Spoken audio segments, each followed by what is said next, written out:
Hey, what's up guys? We are out in my shop today. It is freezing out here. I don't know what's going on. It is the middle of April, and for some reason there are 4 inches of snow outside and it is cold out here today, but there's a little bit more room to talk. I just finished building some new workbenches out of my shop, so I figured this would be as good a place as any to check out this guy. This is my Lost Cosmonaut custom bust.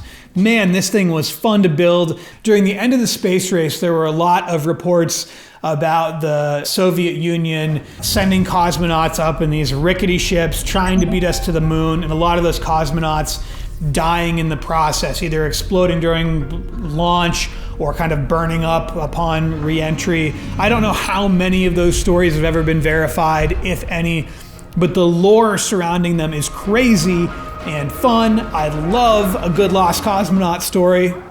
So that's how we ended up with this thing. This bust is the combination of an old high altitude flight helmet I had, and this piece just started off as a way for me to display this helmet, and then as I got underway, it really became something else completely, as you can see.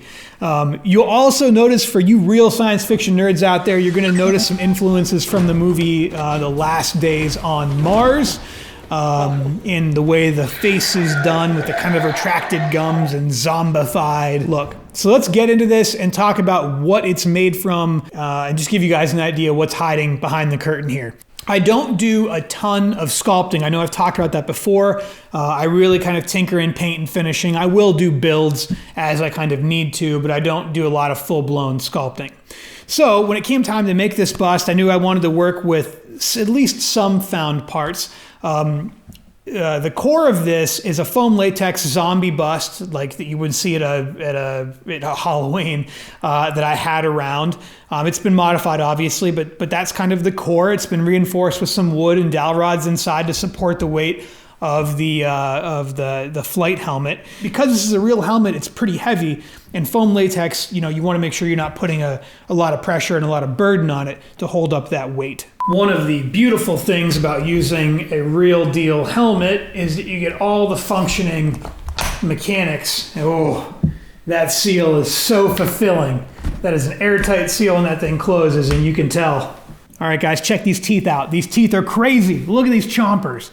They're gross, they're creepy, they feel a little bit too real. These actually came from a Chinese denture kit that I imported. Really weird to work with because they're resin and they seem pretty damn real. They're fit into the latex of the face. Like, I actually cut pockets in the gum line and fit them in, like up in, and the result is really creepy in person, but I love it. It adds a lot to the bust.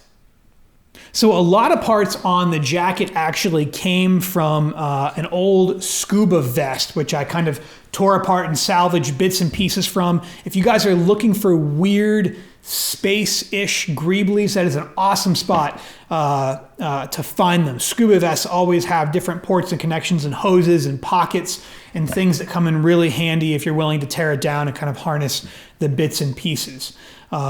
Some of those bits and pieces actually made it onto the backpack. Check this out. So the backpack is pretty lo-fi. It's just made of like a cardboard base, and then it has like a fabric exterior and a bunch of greeblies that have been mounted on there. Hole in the back where it kind of sets on to the bust itself. So nothing complicated, but this thing adds a lot in person just because it gives that bust a little bit of dimension and kind of a sense of layers when it's on display.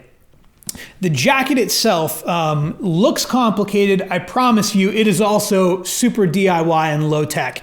This is actually an 80s ski jacket, bright orange, which is just put on backwards. I folded the collar down and kind of modified it to create this seal effect in the front. It's pretty believable in person, and all the crimes, all the kind of ghetto sewing work that I did is hidden in the back where the backpack attaches. My sewing skills are terrible, so this thing is kind of bound and mounted together in a way that it works. It doesn't look that bad, but people who actually sew and do wardrobe work would certainly laugh at me if they saw what I did back there.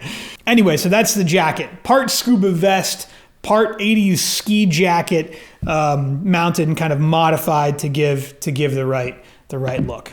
And then obviously on the flight helmet, I did some old Soviet custom decals, which are set on there, and then some other little decals across the front of the helmet and down the torso and stuff. So I don't know, guys, who does not love a zombie-ish Lost Cosmonaut, especially in life-size bust form? This guy was a lot of fun to work on.